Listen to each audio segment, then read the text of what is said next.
जय श्री कृष्ण। आज बताएंगे किन्नरों पर। भगवान विष्णु ने बताया किस श्राप के कारण किन्नरों की उत्पत्ति हुई, ये जानिए। ठीक है, बहुत छोटी सी स्टोरी है, सुनाते हैं और अच्छी लगे तो सब्सक्राइब ज़रूर कीजिएगा। चलिए, एक समय की बात है, देव ऋषि नारद बैकुंठ लोक में पधारते हैं। भगवान नारायण कहते हैं, देव ऋषि पधारो, बैकुंठ में तुम्हारा स्वागत है। आज अचानक बैकुंठ में क्यों आना हुआ आपका? जरूर कोई महत्वपूर्ण समाचार लाए होंगे। नारद जी बोले, हे प्रभु, मेरा प्रणाम स्वीकार कीजिए। आप तो जानते हैं, सब कुछ जानते हैं आप तो, फिर भी आप अनजान होकर मुझसे पूछ रहे हो। इस ब्रह्मांड के कण कण में आपका ही वास है और मेरे भीतर भी आपका वास है। आप भली भांति जानते हैं कि मैं आपके पास किस प्रयोजन से आया हूँ। भगवान विष्णु कहते हैं, हे नारद, मैं अवश्य जानता हूँ तुम्हारे मन में क्या चल रहा है।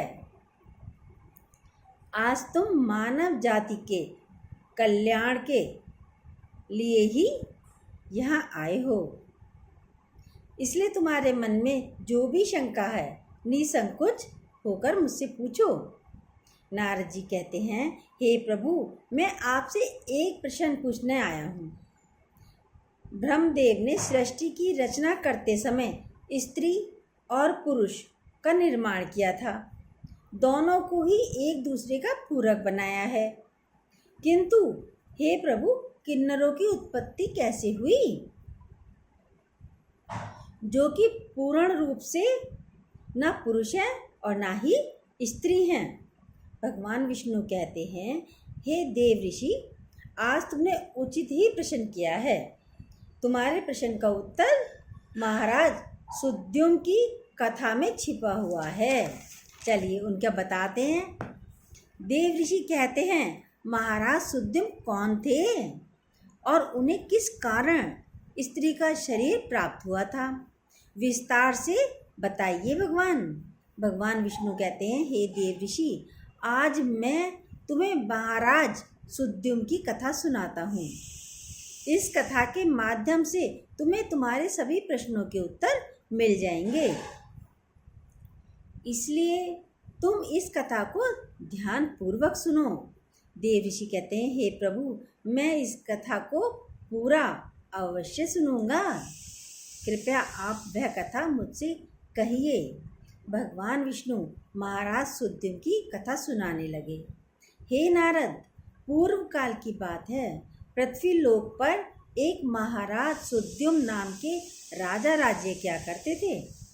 वो बड़े ही पराक्रमी, धर्मपरायण, सत्य धर्म का पालन करने वाले, शूरवीर और जितेंद्रिय थे। उन्होंने अपने कर्मों से कुल का गौरव बढ़ाया था। महाराज सुद्युम्न दानवीर और महान थे। प्रजा उनसे अत्यंत संतुष्ट रहती थी।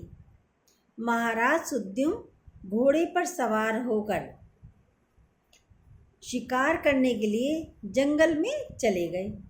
उनके साथ सिपाही और उनके कुछ मंत्री भी थे। महाराज ने अपने कानों में कमनीय कुंडल पहने हुए थे।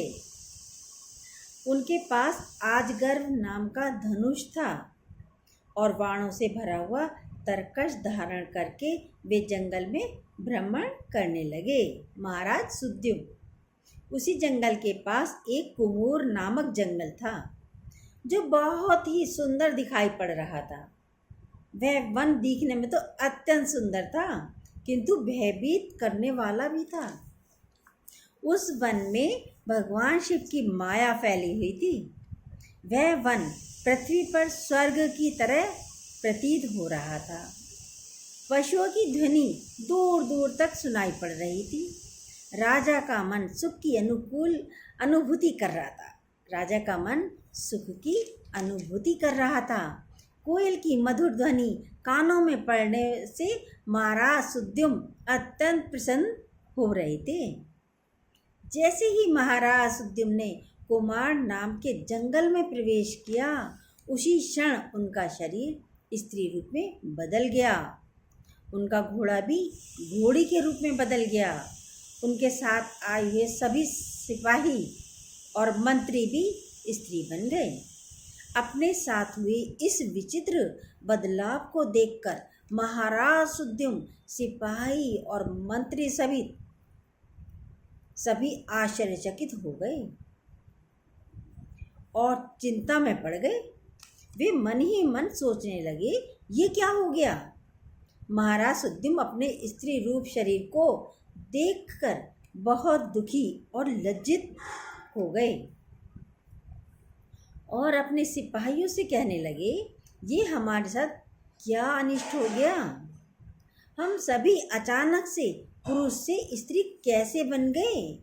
अब हम क्या करें।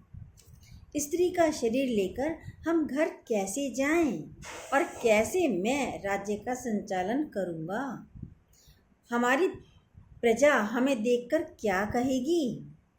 देव ऋषि भगवान विष्णु से कहने लगे, आपने ये बड़े आश्चर्य की बात कही है भगवान। देवताओं के समान तेजस्वी राजा सुद्युम्न को स्त्री का शरीर कैसे प्राप्त हो गया। इसका क्या कारण है, कृपा करके बताइए। उस रमणीय वन में राजा ने ऐसा क्या कार्य किया जिससे उन्हें स्त्री का शरीर प्राप्त हुआ।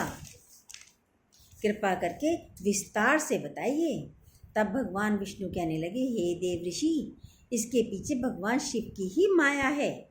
भगवान शिव की ही माया से महाराज सुद्युम्न को और सिपाहियों को और मंत्रियों को स्त्री का शरीर प्राप्त हुआ है। इसलिए तुम इसे ध्यान से सुनो। एक समय की बात है, भगवान शिव और देवी पार्वती वन में एकांत में विहार कर रहे थे। तभी सनकादिक ऋषिगण अपने तेज से दशों दिशाओं को प्रकाशित करते हुए भगवान शंकर के दर्शन करने के लिए उस वन में आ गए। सनकादिक मुनियों को किसी भी प्रकार का बंधन नहीं है। वे बिना आज्ञा लिए किसी भी स्थान पर आ जा सकते हैं। फिर वे चारों मुनि भगवान शंकर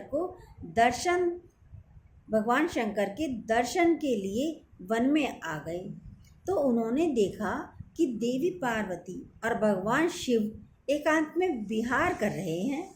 सनकादिक मुनियों को उस स्थान पर आता हुआ देखकर देवी पार्वती अत्यंत लज्जित हो गई।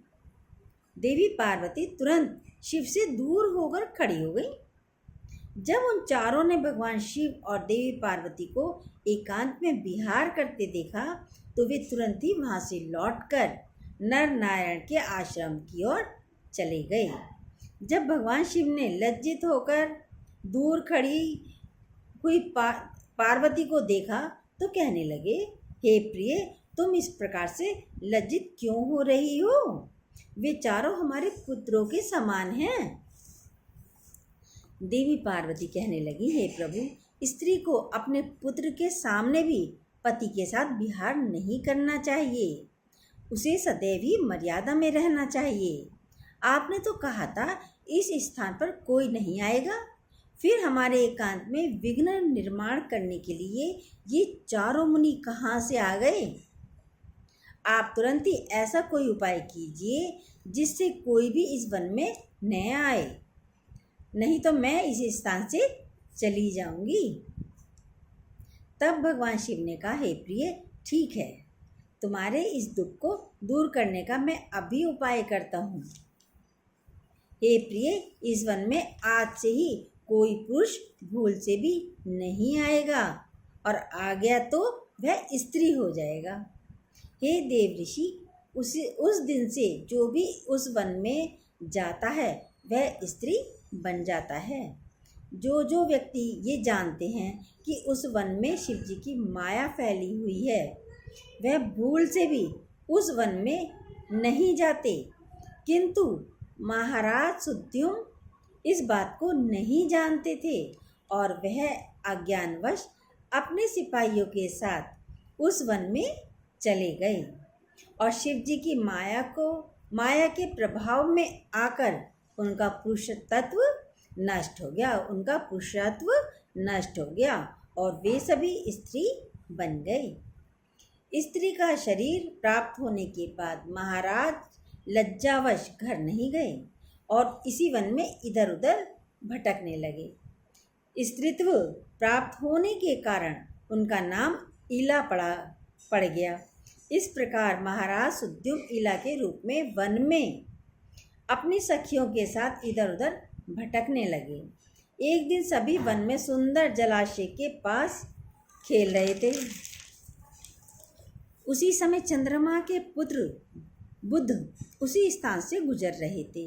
अनेक स्त्रियों के साथ भ्रमण करती हुई उस युवती को इला को देखकर चंद्रमा के पुत्र बुध उस पर मोहित हो गए। उस इला के सुंदर तथा मनमोहक रूप को देखकर बुध जी मंत्रमुग्ध हो गए और उसी क्षण उनके मन में उस इला को पाने की इच्छा प्रकट हो गई। जब इला ने भी बुध जी का सुंदर रूप देखा तो वे भी बुध जी पर मोहित हो गईं और पति बनाने के लिए व्याकुल हो उठी। इस प्रकार से इला और बुध दोनों ने अपना प्रेम प्रकट किया। परस्पर अनुराग के कारण दोनों ने विवाह कर लिया और कुछ दिनों बाद बुध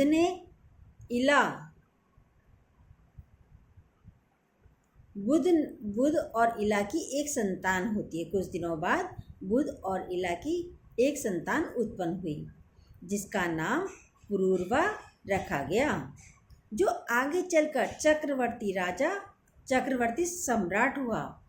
पुरूरवा को जन्म देने के बाद भी वह इला उसी वन में रहने लगी। फिर एक दिन इला अपने पहले के पुरुष रूप को याद करके चिंता करने लगी। तभी उसने मुनि श्रेष्ठ वशिष्ठ जी का स्मरण किया। इला द्वारा स्मरण करते ही मुनि वशिष्ठ जी उस स्थान पर प्रकट हुए। मुनि वशिष्ठ जी इला से कहने लगे, हे देवी, आप किस कारण से दुखी हो? यदि कोई गोपनीय बात ना हो तो मुझे अपने दुख का कारण बताओ। तब वे वशिष्ठ जी से कहने लगी, हे मुनिवर, इस वन में आने से पहले मैं पुरुष थी, मेरा नाम सुद्युम था, किंतु इस वन में आते ही मेरा शरीर स्त्री का बन गया। ऐसा किस कारण से हुआ, कृपया मुझे बताइए। तब मुनि वशिष्ठ जी कहने लगे, हे देवी, शायद तुम नहीं जानती होंगी, इस वन में भगवान शिव की माया फैली हुई है। उन्होंने इस वन को ऐसा श्राप दिया है कि जो भी पुरुष इस वन में आएगा वह स्त्री बन जाएगा। भगवान शंकर की माया के कारण तुम्हें स्त्री शरीर प्राप्त हुआ है। फिर वह इला कहने लगी, हे मुनिवर, कृपा करके मेरा वह पूर्ववत शरीर प्रदान कीजिए। मेरी प्रजा मेरे बगैर दुखी है। मैं ऐसे हाल में अपने राज्य में नहीं लौट सकती। मुनि वशिष्ठ जी से महाराज सुद्युम्न की ऐसी अवस्था देखी नहीं गई। महाराज बड़े शूरवीर और पराक्रमी थे, किंतु शिव जी की माया के कारण उन्हें स्त्री का रूप प्राप्त हुआ था। वशिष्ठ जी कहने लगे, हे वत्स, तुम चिंता मत करो, मैं भगवान शिव से प्रार्थना करूँगा, तब तुम्हारी सहायता करूँगा। तब वशिष्ठ जी ने उसी स्थान पर भगवान शंकर की आराधना करना शुरू कर दिया। भगवान शंकर वशिष्ठ जी की आराधना से अत्यंत प्रसन्न हुए और साक्षात दर्शन दिए और कहने लगे, हे मुनिवर, मैं आपकी भक्ति से अत्यंत प्रसन्न हूँ, आपको जो चाहिए मांग लो। तब वशिष्ठ जी कहने लगे, हे प्रभु, आपके दर्शन से मेरा व्रत सफल हुआ है। हे भोलेनाथ, मेरी बस यही कामना है कि आप मेरे शिष्य महाराज सुद्युम्न को पुनः पुरुष बना दीजिए। तब भगवान शिव ने कहा, हे मुनिवर, मेरी ही माया के कारण सुद्युम्न को स्त्री का शरीर प्राप्त हुआ है। इसलिए मैं ही इसे पुरुष का शरीर प्रदान करता हूँ। किंतु राजा सुद्युम्न 1 मास के लिए पुरुष बने रहेंगे और 1 मास के लिए स्त्री बने रहेंगे। इतना कहकर भगवान शंकर उस स्थान से अंतर्ध्यान हो गए। इस प्रकार वशिष्ठ जी की कृपा से और भगवान शिव के आशीर्वाद से सुद्युम्न को 1 मास के लिए पुरुष का शरीर प्राप्त हुआ। वे अपने राज्य में लौट गए और सुखपूर्वक राज्य करने लगे। जब महाराज पुरुष के रूप में होते तो वे अपने नगर में जाकर राज्य किया करते थे, और जब वे 1 मास के लिए स्त्री के रूप में होते तो वे वन में आकर ही रहने लगते थे। महाराज के ऐसे विचित्र व्यवहार से उनकी प्रजा परेशान हो गई और वह पहले की तरह महाराज सुद्युम्न का सम्मान भी नहीं करती थी। इधर महाराज के स्त्री रूप में रहते हुए बुद्ध से जो पुत्र प्राप्त हुआ था, जिसका नाम पुरूरवा था, वह जवान हो गया। तब महाराज सुद्युम्न ने अपना राज्य उसे सौंप दिया पुरूरवा को, और वह सदा के लिए वन में रहने चले गए। वन में जाकर अपने स्त्री शरीर ईला के रूप में तपस्या करने लगे, और फिर उन्होंने देव ऋषि नारद से नवकार मंत्र की दीक्षा ली और देवी पार्वती की उपासना करने लगे। अनेक वर्षों तक वन में रहकर उन्होंने उस मंत्र का जाप किया और देवी को प्रसन्न कर लिया। देवी तब जगत जननी पार्वती ने उन्होंने साक्षात दर्शन दिए। तब जगत जननी पार्वती ने उन्हें साक्षात दर्शन दिए। उस समय देवी सिंह पर आरूढ़ होकर उनके सामने खड़ी हो गई। देवी को अपने सामने खड़ा हुआ देखकर ईला ने उन्हें नमस्कार किया और उनकी स्तुति करने लगी। हे जगत जननी, मैं आपके चरण कमल की वंदना कर रही हूँ। कृपा करके मुझे इस शरीर से मुक्ति प्रदान कीजिए। तब देवी ने प्रसन्न होकर कहा, हे ईला, आज तुम्हें स्त्री शरीर से मुक्ति मिल जाएगी। तुम परम पद को प्राप्त कर लोगी। देवी के इतना कहते ही ईला ने अपने शरीर को त्याग दिया और परम पद को प्राप्त कर लिया। महाराज सुद्युम्न के परम धाम को जाने पर महाराज पुरूरवा राज्य करने लगे। हे देव ऋषि, अब सुनो किन्नरों की उत्पत्ति का रहस्य। महाराज सुद्युम्न सिपाहियों के साथ उस वन में आए थे। उनके सभी सिपाही सुमेरु पर्वत के पास जाकर निवास करने लगे। उन्हीं से किन्नर प्रजाति की उत्पत्ति हुई।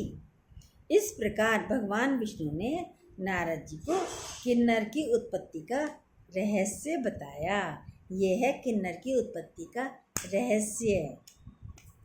कैसा लगा? अच्छा ही लगा होगा। नई जानकारी मिलती है ना, अच्छा लगता है। जय श्री कृष्णा।